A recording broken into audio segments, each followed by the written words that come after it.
Donderdag 18 Desember lees ek vir ons uit Handelinge 10 vers 34. En dan skryf Petrus hier en hy sê, waarlik, ek begryp nou eers, dat God nie onderskeid maak nie, maar uit enige volk die mense aanneem, wat hom vereer en doen wat reg is. Die boek Handelinge is baie bekend vir Paulus se radikale bekering. Maar in Handelinge 10 het Petrus 'n soortgelyke bekering gehad. Albei se bekering was nie van 'n plek van ongeloof na geloof, soos ons dikwels oor bekering dink nie. Hulle was reeds al 'n lang tyd ook in die godsdiens gewees. Hulle was toegewyde gelowiges gewees. Maar die Heilige Gees het hulle skielik in hulle geloof by 'n plek uitgebring om dit te kan sê, waarlik, ek begryp nou eers. Alhoewel Paulus en Petrus se ervaring ingrypend was, het dit hulle 'n lang tyd geneem om die sin van die oomblik te onderskei en dit prakties te kan maak en dit in 'n geloofsoortuiging om te sit. Dit was ook nie die laaste ingrypende oomblik in hulle lewens nie.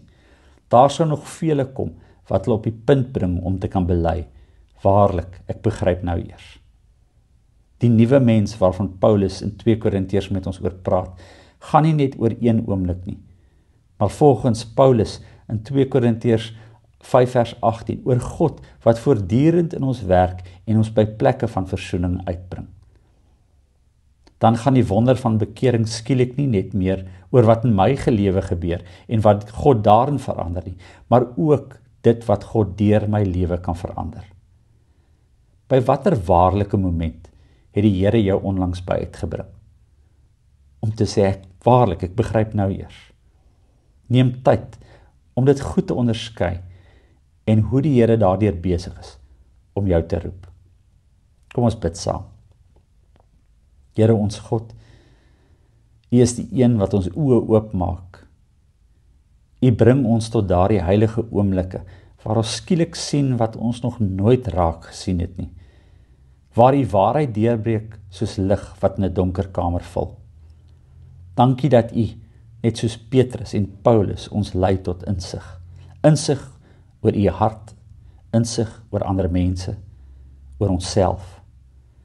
Dankie dat U ons wys dat U niemand uitsluit nie, maar dat U nie partydig is nie, dat U almal roep in Christus.